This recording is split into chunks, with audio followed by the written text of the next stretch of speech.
Լավ է, որ թմրանյութերի դեմ պայքարի ռազմավարությունը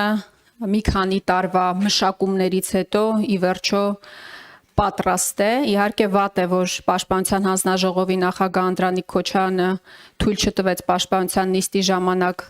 մասնակցեի քննարկմանը, որովհետև բազմաթիվ դիտարկումներ ունեի այդ ռազմավարության մասով։ Ես չգիտեմ ինչի թույլ չեք տվել, պարոն Քոչարյան, բայց վստահաբար դեռ առիթներ կունենանք մանրակրկիտ անդրադառնալու այդ ռազմավարությանը, որովհետև բազմաթիվ ես դիտարկումներ ունեմ դրա հետ կապված։ Ես հիմա ուզում եմ անդրադառնալ ամենազգայուն, բայց ամենաթրենդային դարձած թեմային։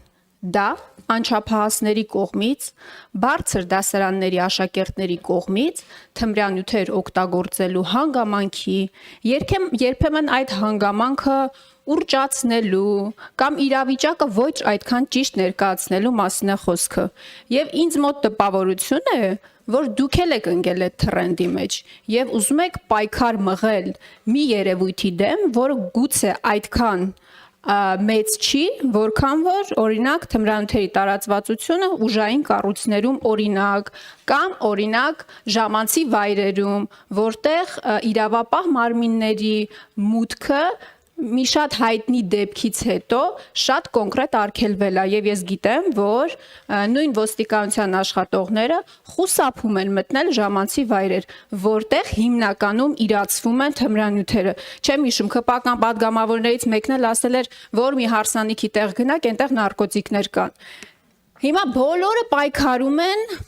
անչափահասների կողմից թմրանյութեր օգտագործելու դեմ։ Լավ եք անում, շատ լավ եք անում, բայց սա այնքան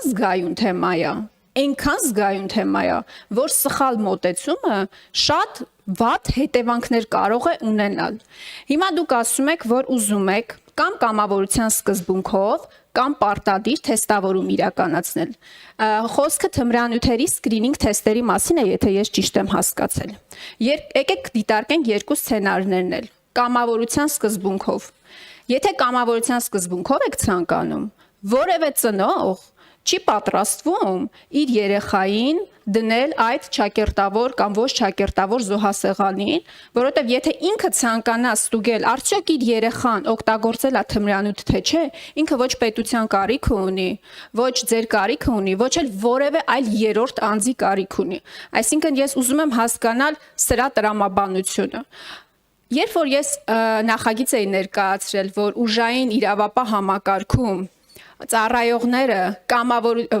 պատահականության սկզբունքով տարեկան 2 անգամ թմրաթեստ հանձնեն, նաև ձեր կառույցի կողմից մենք նաև առիթ ենք ունեցել փակ քննարկման ժամանակ այս հարցը քննարկել, դուք նաև ակնարկում եք, որ պետք չի մարդուն պոտենցիալ թմրանյութ օգտագործող դիտարկել։ Հիմա եթե ուժային իրավապահ կառույցի աշխատողին մենք փորձում ենք ապահովագրել եւ ասում ենք, որ ճիշտ չի այս մեխանիզմը օգտագործել այդ մարդու նկատմամբ, ով անմիջականորեն առնչվում է այդ նյութերին, գործի բերումով եւ այլն, այսինքն ավելի պոտենցիալ օգտագործող է, քան անչափահասը։ Հիմա այս մի սկզբունքը դուք իրավապահ ուժային կառույցի աշխատողի դեպքում ասում եք, այդքան էլ ճիշտ մոտեցում չի, բայց դիտարկում եք անչափահասների շրջանում այս մոտեցման կիրառման հավանականությունը։ Խնդրում եմ մանրամասնեք ինչ կամավորության մասին է խոսքը,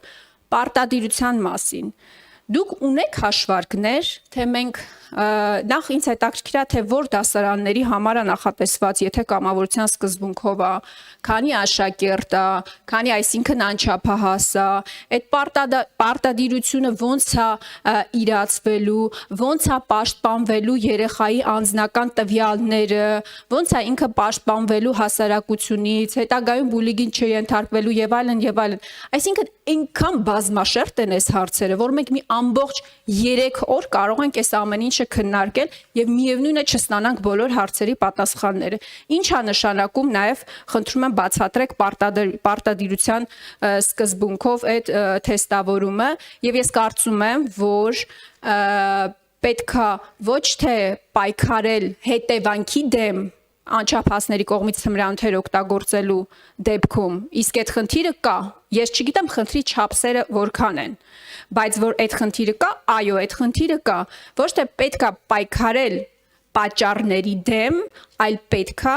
կանխարգելիչ աշխատանքներ իրականացնել։ Եթե մեծահասակների շրջանում կանխարգելիչ աշխատանքները գուցե այդքան արդյունավետ չլինեն, ապա վստահաբար այդ սեգմենտի համար շատ ավելի արդյունավետ կարող են լինել եւ ես կարծում եմ, որ դուք կարող եք շեշտադրումը դրա վերադնել եւ ոչ թե թեստավորման։ Շնորհակալություն Տիկին Խամոյան, ես կարծում եմ, որ այն գիսատ մնացած փակ քննարկումը կարող է ինչ-որ պահ գտնենք եւ մենք շարունակենք դա, որտեղ հարցերի մի զգալի մասը ոնց որ թե կիսատ մնացած խնդրի շարունակականությանն էր վերաբերվում եւ այդտեղ Տիկին Խամոյան կարող ենք եւ ձեռնարկել այդպիսի միջոցառում, շարունակություն։ Խնդրեմ։ Շնորհակալություն Տիկին Խամոյան, դուք չասեցիք այնպիսի մի բան, որը իմ ասածների մեջ չէր տեղավորվում, կամ ԱԺ հարց ու պատասխանի շրջանակներում իմ հնչեցված արձագանքների մեջ չէր տեղավորվում։ Դուք ուղղակի կրկնեցիք ԱԺ հարց ու պատասխանի ժամանակ իմ հնչեցրած միտքը, եթե ես ճիշտ եմ հիշում, պարոն Վահագն Ալեքսանյանին ուղղված էր իմ պատասխանը։ Երբ որ ես նշեցի, որ անչափահասների հանցավորության շրջանակներում մեր թիվը ճիշտ է վիճակագրական առումով մինչև 10-ի շուրջ է պտտվում, բայց այն աղմուկը, որ անընդհատ կա, մեզ լրիվ ուրիշ խոսակցության տեղ է տանում եւ ուռճացված են ավելի շատ անչափահասների շրջանում թմրամիջոցների օգտագործման դեպքերի մասով մեր խոսույթները, հա, այսպես ասեմ, քան թե իրական պատկերը կա։ Միևնույն ժամանակ ասել եմ, եթե նույնիսկ մի անչափահաս օգտագործում է թմրամիջոց, սա պետության համար ազդակ է։ Ես լրիվ համաձայն եմ ձեզ հետ, որ պետք է ավելի շատ կանխարգելիչ աշխատանքները մեր թիրախում լինեն եւ ռազմավարության տեքստը հենց այս տրամաբանությունն է նաեւ դնում, որ կանխարգելում պայքար, անչափահասների հետ կապված օգտակար զբաղվածության ապահովում, ծնողների հետ աշխատանք, համայնքի հետ աշխատանք, արդեն իսկ օգտագործածին ճիշտ ցիկլով բուժման process-ի մեջ ներգրավում, սոցիալական վերականգնում եւ այսպես շարունակ։ Այսինքն այս ռազմավարությունը առաջին անգամ թեմային անդրադառնում է իր բոլոր ասպեկտներով, որ բոլոր հարցերի պատասխանները կարողանանք ունենալ։ Ինչ վերաբերում է ուժային կառույցների թմրամիջոցի օգտագործմանը, իմ փաստարկը եղել է այո, այն, որ մենք պոտենցիալ, եթե ասենք բոլորը տարեկան 2 անգամ հանձնում եք թեստավորում, այո, կարող է տպավորություն լինել, որ բոլորը ավտոմատ օգտագործում են թմրամիջոց ուժային կառույցների շրջանակներում։ Ես ասել եմ, եկեք տարին մի անգամ նախատեսենք եւ եթե կա ղեկավարի կասկածը, որ իր աշխատակիցը օգտագործում է թմրամիջոց, ապա նախարարի հանձնարարականով կարող է նորից ստուգում կազմակերպել։ Եվ եթե հիմա մենք սա համադրենք նաև մեր ատեստացիոն process-ի հետ, կնկատենք, որ բավական ակտիվ այս հետազոտություններն իրականացվում են եւ իմ ձեռքի տակ կա նաև թիվ, որ 2024 թվականի կտրվածքով միայն 17 ծառայող ազատվել է ծառայությունից հենց այս հիմքով եւ 2025 թվականի առաջին ամիսների կտրվածքով այս թիվը արդեն հասնում է 10-ի։ Ես առաջիկայում ազգային ժողով եմ բերելու ոստիկանության կարգապահական նոր կանոնագիրքը, որտեղ իմ հենց այս մատնանշած սկզբունքը կա։ Տարվա կտրվածքով մեկ անգամ պարտադիր եւ ցանկացած պահի, եթե ղեկավարը գտնում է, որ կա կասկած, որ իր աշխատակիցը օգտագործում է թմրամիջոց կամ, չգիտեմ, ստուգողական արդյունքում նմանատիպ բան է պարզվում։ Սրան գումարած, երբ որ մենք խոսում ենք այո ՊՊՑ-ի մասին, խոսում ենք քրեակատարողական ծառայության մասին, մնացյալի մասով, արդեն գալիս է պետության ողջամիտ արձագանքը առ այն, որ շատ լավ, տարին 2 անգամ, 3 անգամ, 5 անգամ, մի անգամ կապ չունի թվականակը։ Այդ խմբակազմով ռեսուրս մենք ունենք իրականացնելու, թե ոչ, փաստարկը եղել է ընթացիկ քննարկումների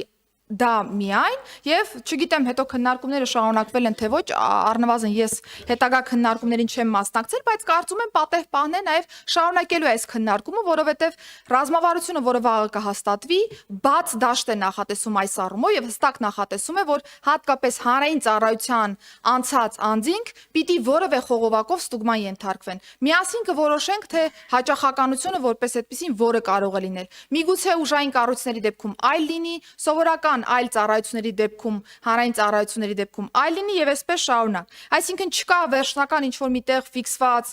գրված որևէ մեխանիզմ, որ մենք ասենք, որ այդ մեխանիզմը չի աշխատում կամ չգիտեմ, եկեք ռևերս անենք ինչ-որ մի բան եւ այլն եւ այլն։ Ռազմավարությունը նախատեսում է միտք, կքննարկենք միասին, միևնույն է, ինչ էլ որ քննարկենք, դա գալու է ազգային ժողովի տիրույթ, որովհետեւ մենք միջամտում ենք մարդու կյանքին, կա որոշակի միջամտություն, որը էլի օրենքով ենք նախատեսելու։ Իսկ ինչ վերաբերում է թմրամիջոցի տեստինգին կամավոր թե պարտադիր, տեսեք պարոն Նազարյանը ասում է եկեք պարտադիր անենք։ Ես ասում եմ եկեք քննարկենք կամավոր, դուք ասում եք չեմ հասկանում ձեր երկուսի ասածը, ինչի պարտադիր, ինչի կամավոր։ Կամավոր մի կարճ բովանդակությունը բացեմ,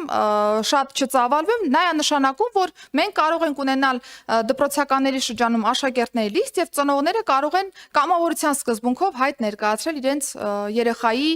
թեստավորման մասով եւ պիտի պահպանվի խստիվ գաղտնիությունը տվյալների, որ ծնողը հասկանա, թե իր երեխայի մոտ ինչ է կատարվում։ Եվ սա էլի լուծումներից մեկն է, որը ամբողջ աշխարհում կիրառվում է։ Միգուցե մենք գանք այն մտքին, որ Հայաստանի Հանրապետությունում սա չի աշխատում։ Բայց եթե մենք նաև զուգահեռ Տիկին Խամոյան, ես ամեն դեպքում այդ նոտան նկատեցի, որ եկեք չկենտրոնանանք անչափահասների այդ հետևանքի վրա, ավելի շատ կանխարգելման վրա կենտրոնանանք, եթե մենք անդադ մենակ կանխարգելման վրա կենտրոնացանք, տարիներ շարունակ նույն process ունենալու ենք, որտեղ այն կանխարգելիչ գործիքակազմը, որը պետությունը կարա ունենա, էլի գնալու է կրթություն, էլի գնալու ենք առողջապահություն, էլի գնալու ենք սոցիալական ոլորտ, էլի գնալու ենք զբաղվածություն, որը որ կարճաժամկետում չի կարող տալ այն արդյունքը, որ մենք ասենք շատ լավ, մի ամիս սպասենք կամ կես տարի սպասենք, ոչ մի բան չանենք անչափահասների թեմայով, 6 ամիս հետո ինչ որ մի բան կփոխվի կանենք։ Դրանք բոլորը երկարաժամկետում արդյունք տվող process-ներ են։ Չենք կարող ուշադրություն չդարձնել այդ բլոկին եւ գնալ առաջ։ Շատ կարճ է սքանը, որտեվ իրականում համաձայն է, որ օրերի քննարկման ենթակա նախինում Շատ կարճ եթե Չէ, խնդրում եմ, էլի եթե կարճ 2 րոպե արձագանք եմ կարճ։ Տիկին 10 Սարգսյան, րոպե հարց տվեք։ ներողություն եմ խնդրում, բայց կարևոր հարց է։ Ես բան չասեցի, բայց պայմանավորեցինք, որ այս հարցը եթե կիսատ է մնացել, նաև դուք եք առաջի քննարկումը Հիմա ես այսքան ժամանակ կխոսեի։ Խնդրեմ։ Տիկին Սարգսյան, նախ ես չեմ դիտել ձեր եւ Վահագն Ալեքսանյանի հարց ու պատասխանը, չգիտեմ ինչ եք ասել, բայց ես արձանագրում եմ, որ դուք այստեղ խոսելով թեմայի մասին ինքներդ հակասում եք ձեզ։ Երբ որ դուք մերժում եք ուժային իրավապահ կառույցում թմրաթեստի հանձնումը տարեկան պատականության սկզբունքով 2 անգամ, բայց էլի ոչինչ, լավ է, որ ձեր տարբերակն եք բերելու եւ ձեր տարբերակին հավանություն կտան իշխանությունները։ Ես ասում եմ, երբ որ դուք քննարկում եք անչափահասների կողմից սկրինինգ թեստերի հանձնումը կամավորության կլինի պարտադիրության սկզբունքով, այդ խնդրին հասնելուց առաջ նախ պետք է սկսել ձեզանից նկատի ունեմ ձեր կառույցից, իրավապահ ուժային կառույցներից։ Դա ամենակարևոր արձանագրումն է։ Իսկ կանխարգելման եւ հետևանքների վերացման մասով Հայաստանի Հանրապետությունում կանխարգելման ինստիտուտ գոյություն չունի։ Գալիչկայի համար մի քանի հայտարարություն կամ մի քանի հաղորդագրություն ու մի քանի տեսանյութ կարող է տարածեն, չտարածեն։ Դա է կանխարգելում Հայաստանի Հանրապետությունում։ Դրա մասին էր խոսքը։ Շնորհակալ։ Շնորհակալություն, ես ուզում եմ հիշեցնեմ Տիկին նախարար, որ կառավարությունում մենք ռազմավարության դրույթներ ենք քննարկել այս թեմայով եւ մենք ունենք հստակ առաջնահերթությունները քայլերի հաջորդականության։ Հիմա դրա մասին չենք խոսում, բայց Տիկին Խամոյանի ասածը վերաբերվում է այդ դրույթների այն ասպեկտին, որը որ կիսատամանացել այստեղ։ Իսկ կառավարության ռազմավարությունը կանխել ընդհանրապես թմրամիջոցների ներկայությունը Հայաստանի Հանրապետությունում։ Այսինքն դա լուրջ ավելի ծրագրի մի իրողություն է, որի հետ մենք պետք է առնչվենք եւ օր առաջ պետք է առնչվենք։ Դավիթ Կարապետյան, խնդրեմ։